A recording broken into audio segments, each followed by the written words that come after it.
Bonsoir à toutes et à tous et bienvenue. Cyril Lébar, je suis chargé de mission pour la région Sud. Alors, nous sommes ravis de vous accueillir dans le cadre de notre programmation 2022-2023 à ce nouveau rendez-vous des mercredis de l'orientation intitulé Comment finaliser son dossier sur Parcoursup. Donc, une nouvelle étape structurante que nous allons aborder aujourd'hui. Alors, très brièvement, quelques mots en guise d'introduction avant d'aborder ce sujet pour rappeler que dans le cadre de sa compétence et de la stratégie qu'elle met en œuvre en matière d'information sur les métiers et les formations, la région Sud, Provence-Alpes-Côte d'Azur, en partenariat avec le ministère et les services académiques, ainsi que le groupe AEF qui organise le webinaire, nous avons souhaité instaurer des rendez-vous réguliers en ligne que nous avons baptisés les mercredis de l'orientation. Donc, ces rendez-vous visent à apporter des réponses aux besoins d'information et d'accompagnement des élèves et de leurs parents. Et nous avons donc programmé une douzaine de webinaires entre novembre 2022 et fin mai 2023. Webinaires qui visent plusieurs objectifs. Voilà, d'une part, de vous accompagner dans votre cheminement et la phase d'orientation, et d'autre part, de répondre au mieux à vos attentes et questions pour que cette période soit tout simplement vécue pleinement et non pas subie. C'est également que ces webinaires seraient complémentaires du travail d'orientation qui est mené en continu dans les établissements scolaires par les professeurs, les psy-EN, et dans les CIO également, complémentaires de toutes les réponses et outils déjà existants par ailleurs, les salons qui se tiennent sur les territoires, les guides qui sont proposés sur le site www.regionsud.fr, mais aussi les outils qui sont accessibles sur ce même site, tels que les fiches métiers, le recensement de tous les salons, la plateforme téléphonique de conseil, le GPS de l'orientation Carte au Sud. Voilà, vous précisez également que vous avez la possibilité de poser vos questions en direct dans le fil de discussion et nous les ferons remonter en cours de webinaire. Voilà, donc à titre indicatif, si vous souhaitez revenir sur des points qui ont été évoqués durant ce temps en direct, sachez que ces webinaires seront accessibles très prochainement et consultables sur le site orientation regionsud.fr. Voilà, je vous remercie, je laisse la parole à Claire et à notre intervenante et je vous souhaite un très très bon webinaire. Merci. Merci Cyril. Donc, bienvenue à tous. Nous sommes très contents de vous accueillir aujourd'hui pour ce webinaire consacré à la finalisation de son dossier sur Parcoursup. Donc, comme vous l'a expliqué Cyril, vous pourrez poser toutes vos questions dans l'onglet questions. Donc, n'hésitez pas au cours de l'intervention de poser vos questions et puis on va y répondre au fur et à mesure et aussi à la fin. À la fin, on va se garder aussi un temps de réponse pour les questions. Alors, j'ai le plaisir aujourd'hui, nous avons le plaisir d'accueillir Madame Ouda Saïd, donc qui est chargée de mission Parcoursup au sein du ministère. Donc, merci beaucoup, Madame Saïd, d'être là aujourd'hui pour pouvoir répondre à toutes nos interrogations sur la finalisation de son dossier sur Parcoursup. Donc, vous allez nous expliquer dans un premier temps les dates clés, qu'est-ce qui vous reste à faire. Donc, jusqu'au 9 mars, vous allez bien sûr saisir vos vœux, ensuite les confirmer, mais il y a pas mal d'étapes à passer. Et donc, Ouda va vous expliquer tout cela. Donc, je laisse la parole à Ouda qui va vous expliquer déjà donner des éléments de calendrier. Merci Claire et merci de m'accueillir dans ce webinaire. Bonjour à tous. Alors, on va commencer peut-être par un rappel du calendrier Parcoursup qui est composé de 3 étapes. Donc là, on est encore dans l'étape de formulation des vœux. Donc, vous avez jusqu'au 9 mars inclus pour finaliser la liste de vœux de vos enfants. Donc, une liste de vœux, vous pouvez jusqu'à présent donc, en ajouter, en supprimer. Il n'y a pas d'ordre de hiérarchie à indiquer. Donc, voilà, n'hésitez pas à revoir cette liste si vous avez déjà finalisé votre liste de vœux. Si vous avez encore des doutes ou peut-être des projets sur lesquels vous n'êtes pas encore complètement fixés, n'hésitez pas à formuler ces vœux parce que pour l'instant, ça n'engage en rien tant qu'ils ne sont pas confirmés. Donc, à partir du 9 mars, vous ne pourrez plus, à partir du 10 mars, vous ne pourrez plus ajouter de vœux, mais vous ne pourrez pas remplacer de vœux. En revanche, vous pourrez en supprimer. Donc, ça, c'est la première étape. Ensuite, l'étape de finalisation du dossier sur laquelle on va revenir de manière un petit peu plus précise lors de ce webinaire. Donc, finalisation du dossier, c'est-à-dire compléter l'ensemble des éléments qui vous sont demandés et demandés à la fois dans le dossier Parcoursup et demandés par certaines formations et confirmer chacun des vœux. C'est un élément important et là, vous avez davantage de temps. Vous avez vos enfants ont jusqu'au 6 avril pour le faire. Et enfin, l'étape de la phase d'admission. Donc, nous, à partir du début avril, une fois que tous les vœux sont confirmés, nous allons transmettre l'ensemble des dossiers aux formations qui vont examiner les dossiers. Et à partir du 1er juin, donc, commence la phase d'admission. Et vos enfants et vous-même, vous allez pouvoir consulter les réponses des formations. C'est une étape que vous connaissez, c'est-à-dire c'est une étape au long cours. On reçoit les premières propositions d'admission, donc on reçoit ses premières réponses et on fait son choix au fur et à mesure que les listes d'attente évoluent. Mais je pense que ça fera l'objet d'un webinaire à part entière dans lequel on expliquera comment l'ensemble de cette phase d'admission se déroule. Merci Ouda. J'ai déjà une première question. Est-ce qu'on doit forcément faire 10 vœux? Est-ce que vous pourriez faire un petit rappel sur le nombre de vœux, les sous-vœux? Alors, nombre de vœux maximum, c'est 10 vœux. Mais bien entendu, vous êtes libre de formuler autant de vœux que vous le souhaitez dans cette limite des 10 vœux. Nous, notre conseil, c'est surtout de ne pas formuler qu'un seul vœu. Ça, ce serait vraiment, on va dire, un risque inutile en termes d'admission. Il faut diversifier ses choix au maximum. Mais bien entendu, vous n'êtes pas obligé de formuler 10 vœux. Et comme vous le savez, vous avez d'ailleurs pour beaucoup de formations la possibilité de formuler également des sous-vœux qui sont limités à 20 sous-vœux maximum pour certaines formations. Pour d'autres, c'est illimité. Là, je vous invite, je ne vais pas rentrer dans le détail de cette limitation. Vous avez un compteur de vœux, de toute façon, dans le dossier qui vous permet de savoir où vous en êtes. Si vous avez formulé trop de sous-vœux, la plateforme vous le dira. Voilà, l'idée, c'est vraiment, l'objectif, c'est de diversifier ses choix. Donc, quand on dit diversifier ses choix, c'est ne pas formuler que des vœux pour des formations sélectives. Donc, ça, c'est un point aussi important. Il faut aussi formuler des vœux pour des formations non sélectives, donc des licences, en l'occurrence. Voilà, donc ça permet aussi de maximiser ses possibilités d'être admis. Il faut diversifier ses choix en termes de secteur géographique, diversifier ses choix en termes de filière notamment. Si je suis intéressée par l'informatique, pourquoi pas un BUT et pourquoi pas aussi une classe prépa. Enfin voilà, essayer, pourquoi pas une licence en informatique. Donc il y a divers moyens finalement d'arriver à son projet d'études. Donc voilà, donc la diversification est importante, mais les 10 vœux ne sont pas obligatoires. Merci Ouda. Et par rapport, oui, on commence à avoir des questions, mais là c'était le point d'après sur les projets de formation motivés. Alors déjà, c'était un petit peu les dates d'après. Donc là, on est d'accord que pour rentrer ses vœux, c'est jusqu'au 9 mars à 23h59. Voilà, tout à fait, 23h59, heure de Paris. Donc, comme je vous l'ai dit tout à l'heure, ayez en tête que vous pouvez ajouter là des vœux autant que vous le souhaitez, enfin, à la limite, bien sûr, des 10 vœux et du nombre de sous-vœux, jusqu'au 9 mars inclus, 23h59, heure de Paris. Après cette date, vous ne pourrez plus en ajouter, mais vous pourrez en supprimer. Donc, à la limite, voilà, ce que je conseille, c'est si vous avez des vœux pour lesquels vous avez encore des doutes, n'hésitez pas à les formuler, vous pourrez les remplacer par la suite. Voilà. Ça, c'est le conseil qu'on peut donner pour la formulation des vœux. Alors, sachez que un très, très grand nombre de vœux sont formulés lors des derniers jours. Donc, n'attendez pas la dernière minute pour le faire. La plateforme permet généralement pas de problématique, pas de sujet de surcharge, on va dire, à cette période-là de l'année. Mais voilà, mieux vaut mieux vaut anticiper. Là, vous avez un week-end devant vous qui va vous permettre à nouveau peut-être de vous reposer avec votre enfant sur son dossier Parcoursup, de revoir cette liste de vœux et de finaliser tout ça. N'attendez pas le 9 mars 20h pour finaliser cette liste. Merci.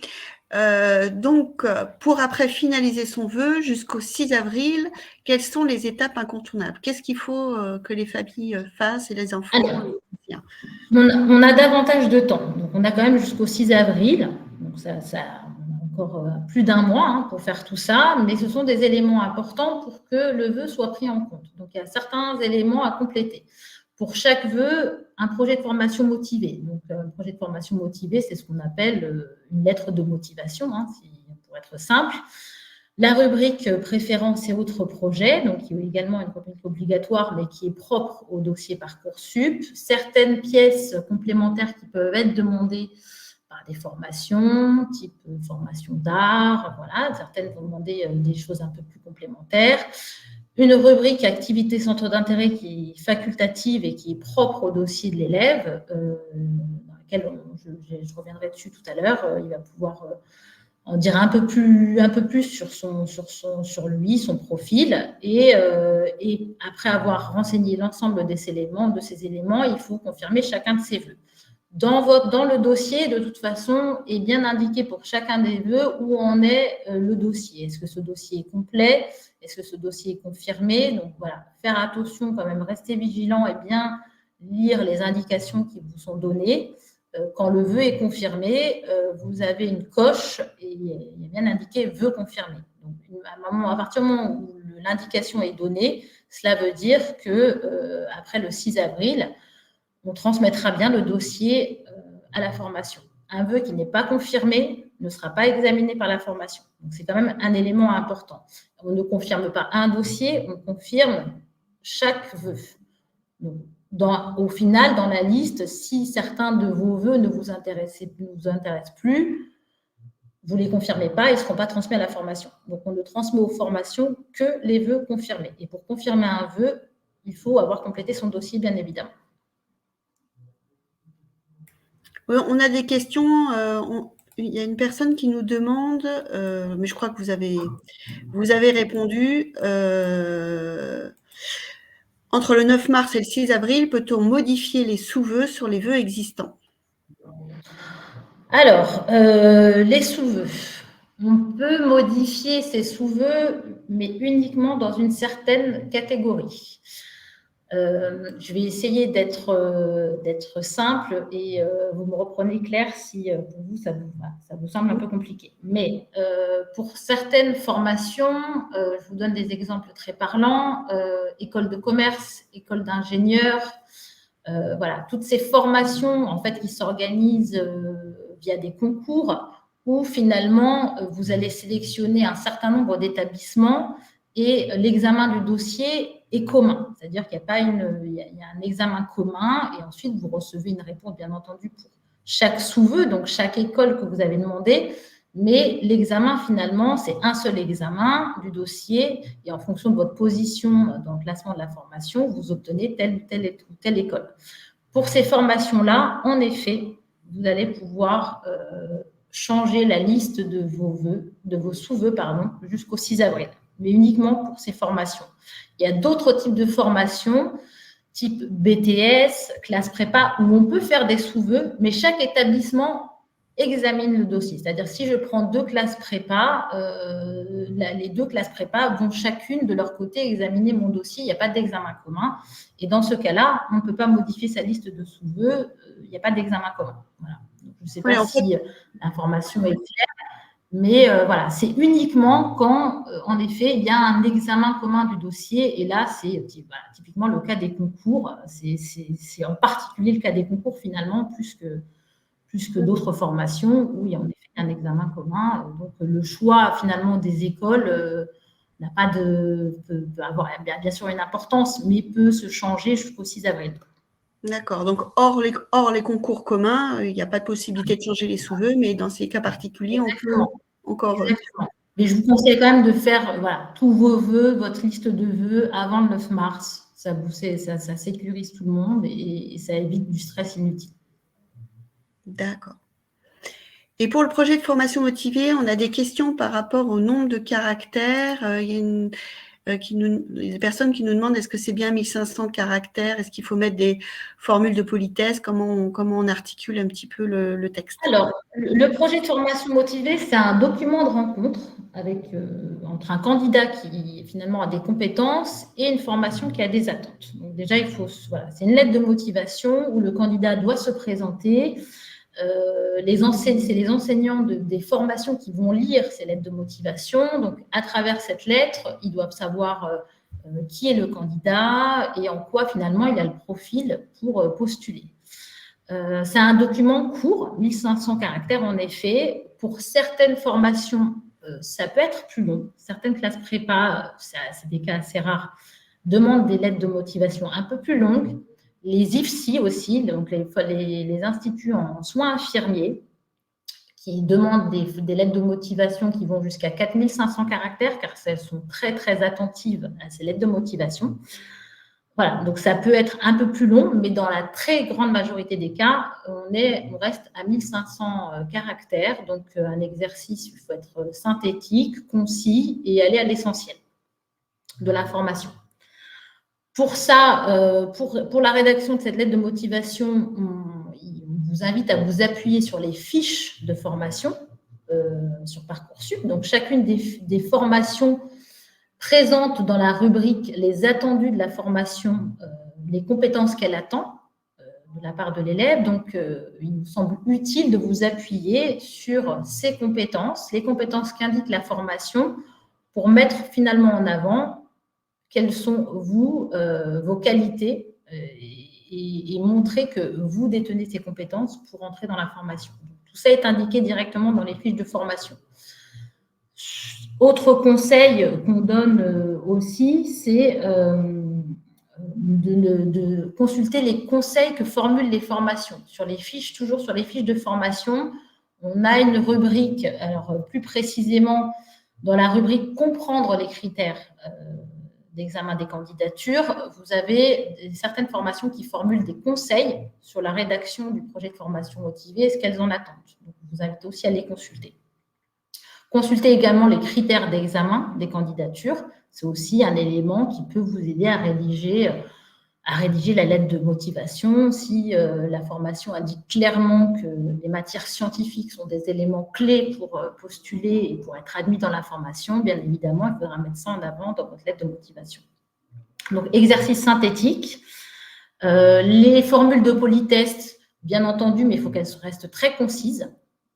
Vraiment, il faut vraiment aller à l'essentiel, donc pas de formule très longue, un simple bonjour, voilà, suffit.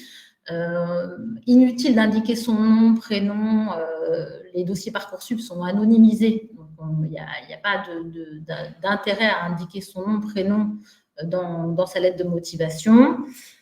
Éviter les copier-coller, parce que les formations n'attendent pas du tout un simple copier-coller d'une lettre de motivation qu'on retrouverait sur le web. Le meilleur projet de formation motivé, la meilleure lettre de motivation, finalement, c'est la lettre de motivation la plus authentique et la plus sincère qui soit. Donc, voilà, c'est un exercice qui permet de réfléchir à son projet d'études, de se projeter dans les études supérieures, dans la formation qu'on vise, dans le secteur de formation qu'on vise, voire certains ont déjà une idée bien claire du métier qu'ils souhaitent qu'ils visent. Donc voilà, il ne faut pas hésiter à être sincère, honnête et ne pas aller chercher sur le web. On sait que maintenant, il y a des outils qu'on connaît maintenant qui ont été largement médiatisés. Mais voilà, on conseille de ne pas jouer cette carte-là et c'est parce que de toute façon, les formations le savent, le ressentent à la lecture, donc ce n'est pas du tout l'exercice qu'elles attendent. Autre et dernier conseil, les fautes d'orthographe. Ça a clairement une relecture, plusieurs relectures. Les fautes d'orthographe à éviter. Ça montre plus une non-motivation qu'une motivation pour la formation, donc c'est vraiment à éviter. Oui, donc personnalisez votre courrier, faites-vous relire. Et puis, j'ai une question d'Olga qui demande est-ce qu'on doit faire ces lettres de motivation pour le 9 mars? Non, on a jusqu'au 6 avril. Non, le 6 avril. Voilà, 6 avril. Vous avez un peu de temps quand même. Ne vous précipitez pas. Commencez à les rédiger tranquillement, pas directement. Je ne vous conseille pas de les faire directement sur la plateforme, mais plutôt sur un Word, que vos enfants commencent à saisir, que vous pouvez relire avec eux. Reprendre, non, vous avez encore plus d'un mois pour le faire. N'attendez pas bien sûr la dernière minute parce que on le sait, tout le monde se connecte le dernier jour, mais vous avez encore un petit peu de temps pour le faire. Un dernier conseil que j'ai oublié dans la lettre de motivation, c'est aussi c'est intéressant d'indiquer les contacts, les prises de contact qu'on a pu avoir, soit avec des professionnels du secteur qui nous intéressent, soit avec des enseignants lors de journées portes ouvertes. Voilà. L'idée, c'est de montrer sa motivation et ça fait partie des éléments qui permettent de le valoriser. où je pense que les lycéens ont tout intérêt à montrer toutes les démarches qu'ils ont faites pour vraiment bien appréhender la formation à laquelle ils postulent. Et oui, c'est ça. D'accord. Et alors, concernant les autres rubriques sur Parcoursup, il y a la rubrique activités et centres d'intérêt. Alors, je crois qu'elle est facultative, mais que ça peut être un plus pour le dossier du lycéen. Alors, c'est un plus pour le dossier du lycéen. Nous, on conseille vraiment de la renseigner. Alors, cette rubrique permet d'indiquer à la formation tout ce qui ne transparaît pas dans les bulletins scolaires finalement, et qui ne transparaît pas dans la lettre de motivation qui doit être très concise et qui nous permet d'indiquer, voilà ce que j'ai fait, voici mes activités qui peuvent être, et ce serait idéal, en lien avec la formation qu'on vise. Donc, il y a 4 rubriques à renseigner. On n'attend pas là, les formations en tout cas n'attendent pas quelque chose de très rédigé. Mais voilà, lister toutes les expériences, que ce soit engagement bénévole, expérience professionnelle. Quand on parle d'expérience professionnelle, bien sûr, on sait que ce sont des lycéens, donc ça peut être un job d'été, un stage, voilà, des expériences d'encadrement, le BAFA. Il y a une rubrique ouverture au monde, donc là, ce sont les activités sportives,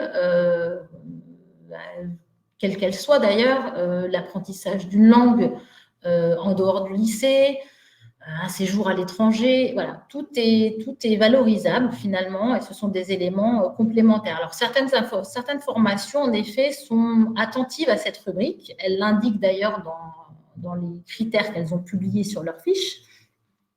Parfois, pour des formations très demandées, ça permet aussi de départager des candidats. Donc, typiquement, STAPS, qui est une licence en sport, donc qui est très demandée, qui est une des licences les plus demandées. Ils sont assez attentifs à cette rubrique quand ils ont besoin, en effet, de départager plusieurs candidats. Donc, nous, on conseille fortement de renseigner cette rubrique. Et Ouda, la rubrique préférence, alors on a des questions d'internautes qui se demandent qu'est-ce que c'est? Alors, rubrique préférence, c'est une rubrique obligatoire. Donc, contrairement à activité sans trop d'intérêt, si je résume, on a projet de formation motivé. C'est une lettre, finalement, une lettre pour chacune des formations que je demande. Donc, c'est vraiment associé à chaque vœu que je formule. Activité centre d'intérêt, c'est une rubrique propre à l'ensemble de mon dossier. Donc, toutes les formations y auront accès. C'est une seule rubrique à renseigner une fois. C'est une rubrique facultative, pareil, à renseigner avant le 6 avril. Ma préférence et autres projets, c'est une rubrique obligatoire.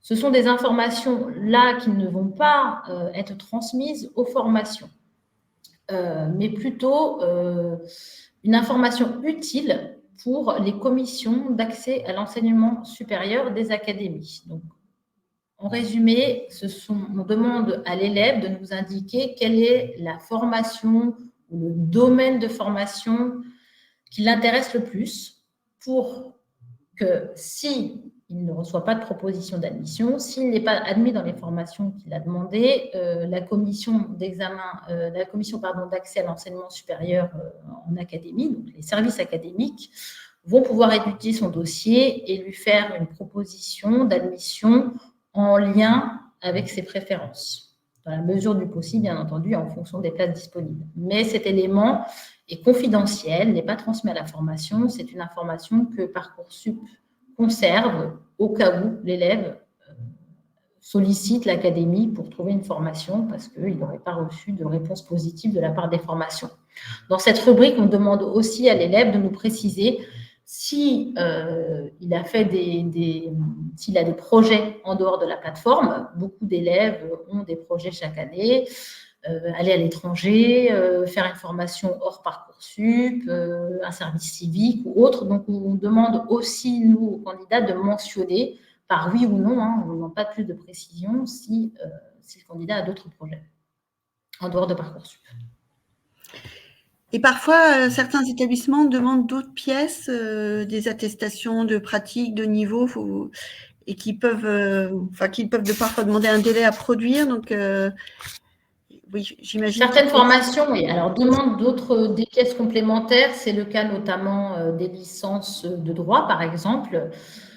qui demande aux candidats de répondre à un questionnaire d'autopositionnement sur le droit. Donc ça, c'est une étape obligatoire. Alors, les résultats ne sont pas du tout communiqués à la formation. Donc, depuis la fiche de formation, l'élève accède à ce questionnaire. Une fois qu'il a répondu à ce questionnaire, il peut télécharger une attestation. Cette attestation, il la dépose dans son dossier Parcoursup. Les résultats ne sont pas du tout indiqués, mais c'est une démarche, on va dire, de réflexion demandée par les formations en droit pour que l'élève puisse vraiment se rendre compte de ce que c'est qu'une licence de droit et si ça correspond bien à ce qu'il a envie de faire. Pareil pour les licences scientifiques, ils demandent la même attestation, mais voilà, avec un test d'autopositionnement en sciences. Les écoles d'art, comme j'ai dit tout à l'heure, qui peuvent demander un book, des formations type Sciences Po qui vont demander des écrits supplémentaires, mais là, à renseigner directement sur Parcoursup. Voilà. Tout est indiqué de toute façon dans le dossier. À chaque fois qu'on formule un vœu, on a l'ensemble des éléments qui nous sont demandés et le candidat doit renseigner et suivre les instructions qui lui sont faites. Et on a une question, on est bien d'accord qu'une fois qu'on a formulé ses vœux, il faut les confirmer. Ça ne va pas se confirmer automatiquement. Non, ça ne va pas se confirmer automatiquement. Une fois qu'on a formulé ses vœux, complété son dossier, il faut les confirmer. Voilà. Il y a un bouton qui vous amènera à confirmer ce vœu. Ça ne se fera pas automatiquement. Y compris, même si le dossier est complété, il y a une démarche, c'est celle de confirmer son vœu. Il y a des millions et des millions de vœux qui sont formulés sur Parcoursup chaque année. L'idée, c'est que pour beaucoup, beaucoup sont formulés, ne sont pas confirmés. L'idée, c'est vraiment la démarche, elle est de « je confirme mon souhait de postuler à cette formation ». Parce que si on ne confirme pas, le vœu est supprimé, c'est ça? Le vœu est supprimé, n'est pas transmis à la formation en tout cas. D'accord. Donc oui, soyez vigilants à bien confirmer vos vœux pour que ça soit bien transmis. Alors, je vais peut-être évoquer, excusez-moi Claire, une rubrique éléments liés à ma scolarité qui n'est pas du tout, qui est une rubrique complètement facultative, mais qui peut être utile pour certains élèves qui ont rencontré un parcours au lycée un peu atypique, on va dire, ou qui ont des problèmes de santé, qui justifieraient, par exemple, certaines notes ou une absence de notes. Voilà. Donc, tous ces éléments, ça peut être évoqué rapidement dans la lettre de motivation, mais 1500 caractères, c'est très court. Mais dans le dossier, dans la rubrique scolarité associée à l'année de terminale, en bas de la rubrique, il y a un espace éléments liés à ma scolarité qui permet d'apporter des éléments de justification, de motiver pourquoi, je ne sais pas, j'ai eu des notes catastrophiques pendant 2 trimestres parce que j'ai eu des très gros problèmes de santé, j'ai eu malheureusement le décès d'un parent. Enfin voilà, on peut apporter toutes ces informations à la formation, préciser et justifier certains éléments liés à la scolarité ou pourquoi pas j'étais à l'étranger. Voilà, il peut y avoir diverses justifications, mais c'est une rubrique qui peut être utile pour certains élèves qui ont besoin de justifier une situation. Merci Ouda. Oui, on avait pas mal de questions dans le chat à ce sujet, donc c'est très bien qu'on puisse avoir ce terrain d'expression. Maintenant, on va évoquer tout ce qui va remonter sur Parcoursup et notamment la fiche à venir, les notes et donc les petites vérifications qu'il faut faire pour que… Voilà. Alors, si on récapitule, donc là, j'ai listé l'ensemble des éléments qui vont remonter à chacune des formations à laquelle l'élève va postuler. Donc, son projet de formation motivé, on en a parlé tout à l'heure, les pièces complémentaires demandées par certaines formations, la rubrique activité centre d'intérêt, la fiche à venir. Donc, la fiche à venir, on considère ça, c'est l'avis d'un professionnel vers un autre professionnel. Donc là, c'est l'avis de l'équipe enseignante et du chef d'établissement donc en tant que professionnel, vers un autre professionnel qui est la formation. Donc, dans cette fiche à venir, on retrouve des éléments de notes, donc la moyenne des 2 premiers trimestres de terminale, le positionnement de l'élève dans la classe et les appréciations des enseignants pour chacune des disciplines et un avis et des avis de la part du chef d'établissement sur la capacité de réussir de l'élève dans la formation qu'il a visée. Donc, ce sont des éléments importants auxquels les formations sont attentifs. Les lycées, je rassure tout de suite les parents, sont très bienveillants par rapport à cette fiche à venir. Il n'y a pas de surprise, on va dire. Il n'y a pas de surprise à découvrir via cette fiche à venir. Mais en effet, c'est un élément important qui compte dans le dossier de l'élève. Ce que vous allez voir de la fiche à venir début avril, on enverra de toute façon un mail à l'élève, mais également aux parents d'élèves si vous avez renseigné votre adresse mail dans le dossier de votre enfant, et ça c'est important de le faire. On demandera à l'élève de vérifier les notes qui sont renseignées dans la fiche à venir. Tout ce qui relève des appréciations et de l'avis du chef d'établissement sera visible dans le dossier à compter du 1er juin, au moment de la phase d'admission.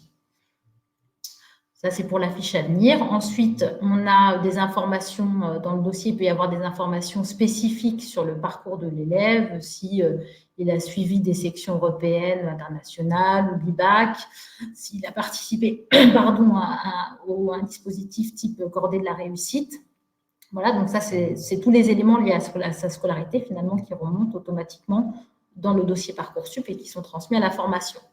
En ce qui concerne les bulletins et les notes du baccalauréat, donc remontent et sont demandés de toute façon par chacune des formations, les bulletins de première et les bulletins de l'année de terminale, premier et deuxième trimestre ou premier semestre en fonction des lycées. Pareil, on enverra un mail le 3 avril, bon, la date peut encore changer, mais a priori ce sera le 3 avril, on demandera à l'élève de vérifier les notes qui sont renseignées. Donc, ces notes remontent via les ENT, donc il y a rarement d'erreurs, hein, mais il peut y en avoir. Donc, on vous demandera de vérifier ces notes et de signaler au chef d'établissement s'il y avait la moindre erreur. En ce qui concerne le baccalauréat, remontent donc les notes du baccalauréat au titre du contrôle continu de première, remontent également les notes de l'épreuve anticipée de français. Et cette année, vont remonter également les notes des deux enseignements de spécialité que vont passer les élèves donc, entre le 20 et le 22 mars. L'idée étant que ces notes soient mieux valorisées, enfin que le baccalauréat en tout cas soit mieux valorisé et mieux pris en compte par les formations. Donc ces notes, vous n'en aurez pas connaissance directement sur Parcoursup, bien entendu, vous aurez déjà une information via le lycée qui vous informera une fois que ces notes seront renseignées dans Cyclades et ensuite elles seront transférées dans le dossier Parcoursup de l'élève et transmises aux formations que vous aurez demandées. Alors peut-être qu'on va à ce stade répondre à toutes les questions sur cette partie, Ouida, si vous êtes d'accord. Alors on a des questions. On a une question, notamment comment se passe l'inscription sur Parcoursup pour un élève déjà bachelier en réorientation? Alors, s'il était déjà candidat sur Parcoursup, j'imagine que c'est le cas, son numéro de dossier ne fonctionne plus. Il doit créer un nouveau dossier. Mais on lui conseille fortement d'utiliser la même adresse mail que celle qu'il a utilisée l'année dernière pour que l'ensemble de son dossier, donc les bulletins, ce qu'on évoquait, voilà, l'ensemble du dossier, notamment les bulletins scolaires, et sa scolarité remonte dans Parcoursup grâce à cette adresse mail qui va nous permettre, nous, de nous connecter à son ancien dossier. Tout simplement. Et ensuite, il formule ses vœux tout à fait normalement comme un lycéen. D'accord. Il est considéré de la même manière qu'un lycéen. Alors, j'ai Virginie qui nous demande, concernant les enfants qui ont un PAP, pour une demande d'aménagement aux épreuves, qu'est-ce qu'il faut faire? Alors, pour une demande d'aménagement d'épreuves, s'il passe des concours, il doit le faire directement sur son dossier, au niveau du vœu qu'il a formulé. Il y a une démarche à faire. Alors, je ne l'ai pas, je suis désolée, je ne l'ai pas précisément en tête, cette démarche, mais elle est assez simplifiée. Je vous demande juste une petite seconde. Je vais vous préciser ça.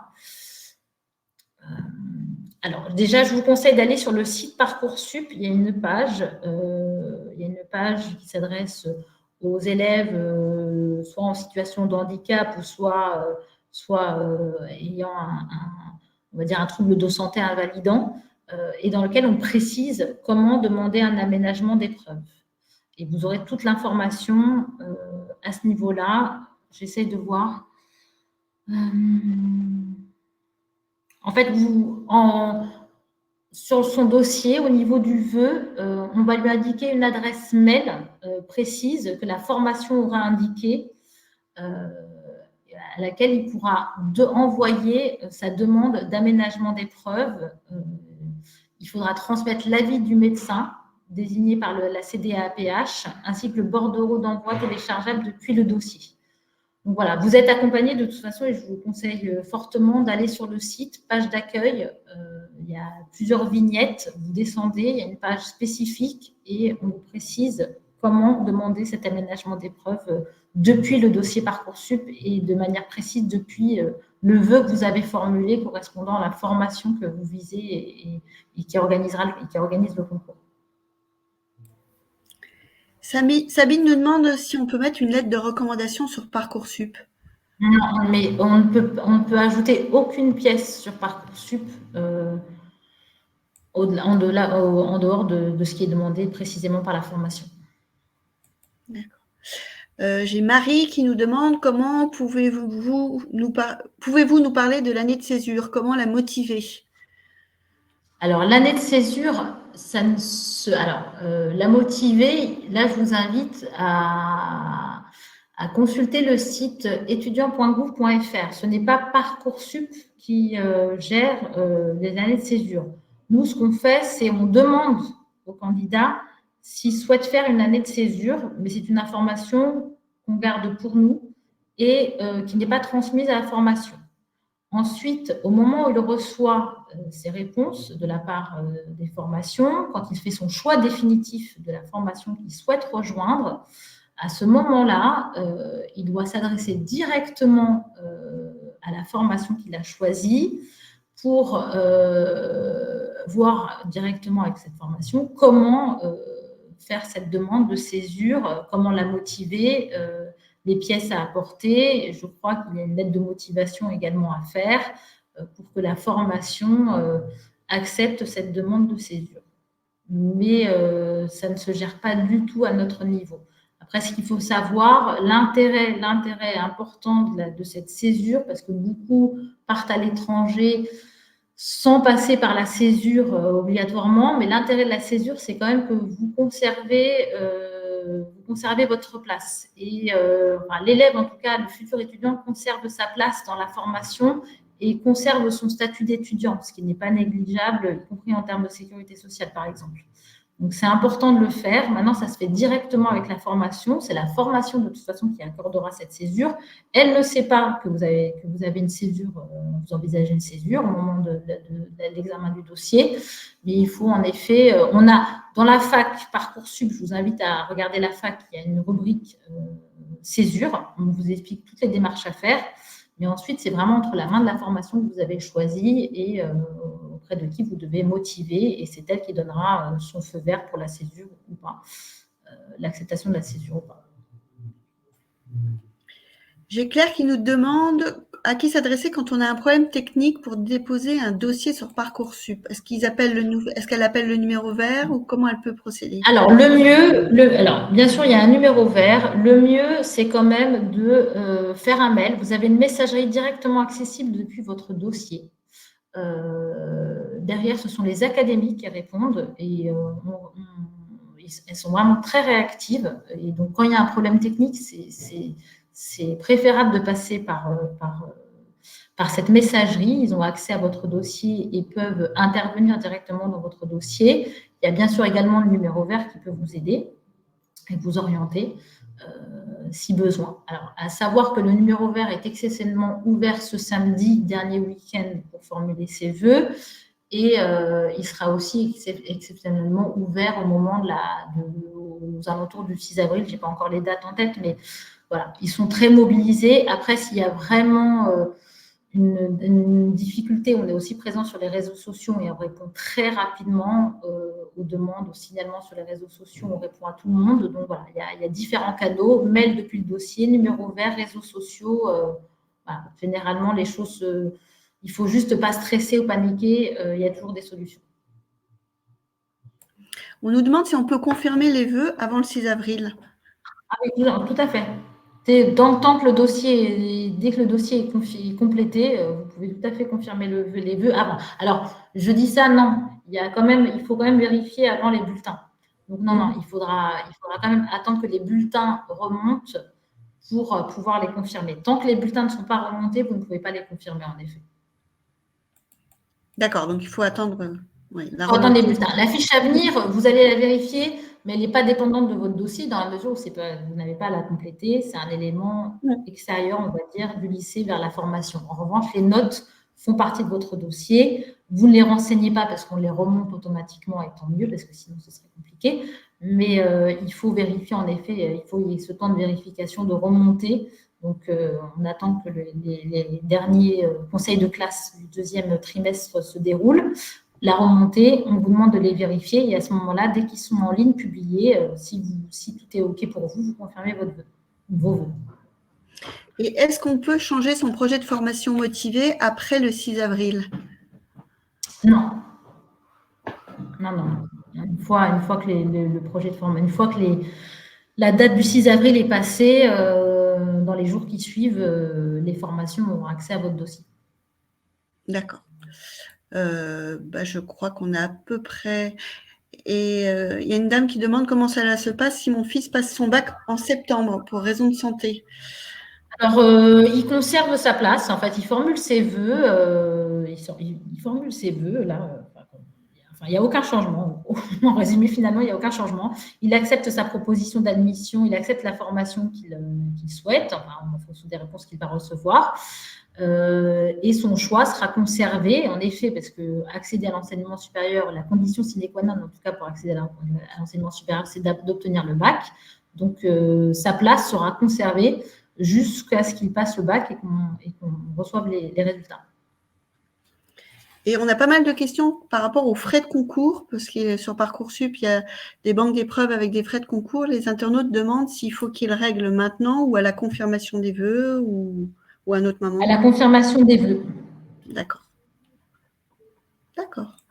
Je pense qu'on va parler maintenant des vœux en apprentissage qui sont un peu qui obéissent à un autre calendrier et qui permettent à des candidats de diversifier leurs vœux et d'être dans une autre démarche. Voilà. Alors, l'apprentissage, en effet, c'est une autre démarche en quelque sorte. L'apprentissage, c'est quoi? On appelle ça l'apprentissage ou l'alternance, mais le principe est le même. C'est je me forme dans l'enseignement supérieur en alternant, on va dire, formation théorique dans un CFA et formation pratique en travaillant directement auprès d'un employeur. Donc, c'est ce qu'on appelle l'apprentissage. Ces formations ont de plus en plus de succès, on le voit sur Parcoursup, ça plaît énormément, ça convient énormément à beaucoup de lycéens et d'étudiants. On en retrouve en BTS, on en retrouve en BUT notamment. Il y a plusieurs filières qui proposent maintenant des formations en apprentissage. Vous pouvez formuler jusqu'à 10 vœux en apprentissage, en plus des 10 vœux, on va dire, classiques, sous statut étudiant.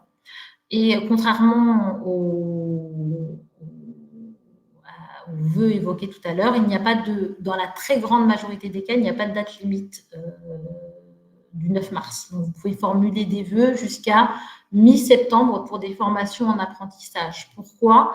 Parce que la formation, l'accès, en tout cas l'admission dans une formation en apprentissage est conditionnée au fait de signer un contrat d'apprentissage, donc de signer un contrat et de trouver un employeur finalement. Donc c'est la condition importante pour être admis dans une formation en apprentissage. Donc il y a 7500 formations en apprentissage sur Parcoursup, donc un nombre assez important. Comme je vous l'ai indiqué, le contrat d'apprentissage est important. l'étudiant est rémunéré. Donc, la rémunération est fixée en fonction de l'âge, du secteur de l'entreprise, de la durée du contrat. Donc, il y a un simulateur qui est accessible directement depuis Parcoursup. On a une page dédiée, pareil, en allant sur la page d'accueil Parcoursup. Vous pouvez accéder à une rubrique dédiée, les formations en apprentissage, dans laquelle vous retrouvez toutes les informations. Vous retrouvez des conseils pour faire son CV, une lettre de motivation, trouver des recruteurs. Chaque année, il y a énormément d'entreprises qui recrutent des apprentis. Depuis son dossier Parcoursup et depuis cette page, d'ailleurs, il y a un accès directement au site qui s'appelle la bonne alternance, qui permet de contacter directement les entreprises qui recrutent des apprentis. Et vous aurez aussi accès au simulateur pour connaître la rémunération de l'étudiant. Voilà, donc c'est en effet un autre calendrier, mais c'est aussi en parallèle. Beaucoup de candidats formulent des vœux à la fois sous statut étudiant et à la fois sous statut en apprentissage. Ils se sécurisent en faisant des vœux sous statut étudiant et en même temps ils demandent de l'apprentissage et ils se disent au cas où ils ne trouvent pas d'employeur tout de suite. Mais voilà, donc ils font les deux démarches en parallèle pour se sécuriser une formation. Et en effet, c'est des formations qui sont de plus en plus demandées sur Parcoursup. Donc, Fabienne, elle nous demande s'il faut chercher une entreprise avant la réponse de Parcoursup. On est d'accord qu'il faut commencer. En fait, il faut la chercher. Ah oui, il faut commencer dès maintenant. Ouais. Et après, vous serez retenu, vous recevrez une réponse. De toute façon, les formations en apprentissage répondent généralement au fil de l'eau. Donc, vous serez retenu. L'admission est quasiment acquise, hein, il n'y a pas de sujet, mais vous serez retenu sous réserve d'un contrat d'apprentissage. Donc, une fois que vous avez signé le contrat d'apprentissage, vous le transmettez à la formation qui le transmettra du coup à Parcoursup et vous recevrez une proposition d'admission définitive. Mais dans tous les cas, vous êtes quasiment admis sous réserve d'avoir un contrat d'apprentissage. Donc, plus tôt vous signez ce contrat, et mieux ce sera, sachant que les employeurs aujourd'hui ont beaucoup d'aides financières pour recruter des apprentis. Et vous conseilleriez plutôt des candidatures spontanées, de répondre à des annonces ou... Je pense qu'il faut démultiplier les voies. La bonne alternance est un bon site dans lequel vous retrouvez vraiment beaucoup d'entreprises près de chez vous. Hein. C'est un site qui permet vraiment de géolocaliser l'ensemble des entreprises qui recrutent ou d'y aller de manière spontanée. Vraiment, toutes les voies sont possibles. Merci beaucoup, Houda, pour toutes ces réponses. Est-ce que vous auriez, parce que notre webinaire va s'achever, on va vous envoyer le replay. Est-ce que vous auriez, alors je vais remettre les numéros, le numéro vert de Parcoursup et toutes les informations utiles. Est-ce que vous auriez un dernier conseil à donner aux parents et aux lycéens? Alors, conseil, ne pas stresser, c'est facile à dire, mais prendre, voilà, je pense qu'il faut vraiment, en effet, ne pas stresser, se dire qu'on ne joue pas sa vie sur Parcoursup, que rien n'est joué la première année, donc il faut prendre ça, au contraire, comme un moment très riche d'échange avec son enfant, un moment où l'élève apprend à se connaître, s'interroge sur son avenir, donc voilà, il faut prendre ça avec sérénité. Ne pas attendre, il y a quand même un calendrier, donc ne pas attendre la dernière minute pour faire toutes ces démarches, bien entendu. Formulation des vœux, je le rappelle, c'est le 9 mars. Là, c'est le dernier week-end, donc profitez de ce dernier week-end pour stabiliser votre liste. Vous avez davantage de temps pour compléter votre dossier, mais idem, ça arrive assez vite, hein, quand même, on le sait. Donc, voilà, commencez à compléter ce dossier. Et voilà, une fois que vous aurez fait tout ça, le reste, on s'en charge, la transmission de votre dossier aux formations et surtout, là, les indications, numéro vert, messagerie depuis le dossier, réseaux sociaux, le moindre problème, la moindre question, voilà, il y a toujours des solutions. On est vraiment là pour apporter des solutions et accompagner les élèves dans leur démarche le mieux possible, de la manière la plus sereine possible. Oui, il y a beaucoup d'outils sur Parcoursup, sur le site. N'hésitez pas à utiliser tous les bons conseils qui sont déployés sur le site. Écoutez, merci beaucoup. Merci à tous. Merci beaucoup, Ouda, d'avoir trouvé le temps et d'avoir dégagé du temps pour répondre aux nombreuses questions des internautes. Et puis, au plaisir de nos prochains webinaires. Et merci à tous. Merci à vous. Bonne soirée. Au revoir. Bonne soirée. Au revoir.